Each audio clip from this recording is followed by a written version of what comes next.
Assalamualaikum warahmatullahi wabarakatuh. Saya Pilia Aprilia dari kelas HPTA akan menjelaskan tentang apa itu mikologi dan kelas jamurnya. Apa itu mikologi? Mikologi merupakan ilmu yang mempelajari tentang jamur, fungi, atau yang sering disebut dengan cendawan. Mikologi itu sendiri berasal dari bahasa Yunani yang dimana mukos yang berarti fungi dan logos yang berarti ilmu. Berarti ilmu yang mempelajari tentang fungi. Apa saja sih kajian dalam mikologi? Kajian dalam mikologi meliputi taksonomi jamur, fisiologi jamur, bioteknologi jamur, dan budidaya jamur. Pengertian jamur. Jamur sendiri berasal dari bahasa Latin yaitu fungi. Jamur atau cendawan adalah tumbuhan yang tidak mempunyai klorofil sehingga bersifat heterotrof. Jamur berproduksi secara seksual dan aseksual. Jamur sendiri biasanya hidup di tempat yang lembab.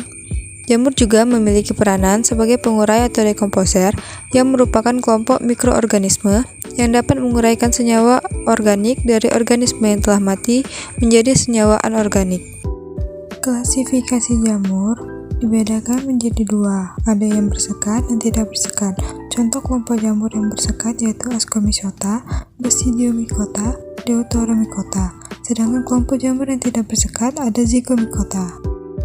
Ciri-ciri jamur secara umum tidak memiliki kromatofora atau klorofil, sehingga pada umumnya jamur tidak berwarna. Memiliki intisel yang sejati atau intisel eukaryotik. Setelah itu memiliki dinding sel yang terdiri dari zat kitin, hidup di tempat lembab dengan pH tanah yang asam, cadangan makanan disimpan dalam bentuk glikogen, jamur berkembang biak secara vegetatif maupun generatif, bagian tubuh vegetatif tersusun oleh hifa atau benang-benang halus. Di sini saya akan menjelaskan jamur dari kelas Zygomycota. Jamur Zygomycota adalah tumbuhan jamur yang terdiri dari benang-benang hifa yang bersekat tetapi ada pula yang tidak bersekat. Jamur ini bersifat senositik, yaitu hifa yang mengandung banyak inti dan tidak memiliki sekat melintang atau hifa berbentuk satu tabung halus. Zygomycota ini memiliki sekitaran 600 spesies. Salah satu contohnya itu Rhizopus oryzae. Jamur ini biasanya digunakan untuk pembuatan tempe. Ciri khas dari Zygomycota ialah reproduksi seksual yang terjadi menggunakan organ reproduksi Zygosporangium yang menghasilkan zygospora dengan membentuk ascospora di dalam ascus, sedangkan aksesualnya dengan membentuk conidium tunggal atau berantai pada ujung hifa khusus yang disebut dengan conidiofor. Peranan jamur Zygomycota. Peranan jamur Zygomycota ada dua, yaitu peranan positif dan negatif. Peranan positifnya itu membuat tempe, menguraikan kotoran ternak, penghasil asam laknat, dan pembuatan ragi tempe. Sedangkan peranan negatifnya menyebabkan roti busuk, menyebabkan pembusukan, serta parasit pada anggur. Zygomycota merupakan jamur yang memiliki spora dengan dinding yang tebal, di mana bahan dinding sel jamur terbuat dari bahan zat kitin.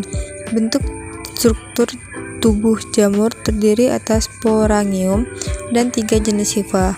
3 jenis hifa yang terdapat pada struktur tubuh meliputi hifa stolon, yang merupakan hifa yang menjalar di permukaan substrat. Kedua, hifa rhizoid, jenis hifa yang menembus ke dalam substrat seperti akar. Ketiga, hifa sporangiospor, bentuk hifa yang menjulang ke atas dan membentuk sporangium. Di sini ada beberapa contoh jamur dari kelas Zygomycota. Yang pertama ada Mucor mucedo. Jamur ini banyak ditemukan pada kotoran ternak. Pada struktur jamur mucor antara sporangium dan sporangiofor dipisahkan oleh sekat menonjol yang disebut columella. Yang kedua ada Rhizopus. Jamur ini mampu memecah amilum menjadi dektrosa, protein dan lemak dalam kedelai menjadi molekul yang lebih kecil. Apabila jamur ini tumbuh pada makanan atau buah-buahan, dapat bersifat merugikan karena mengakibatkan pembusukan.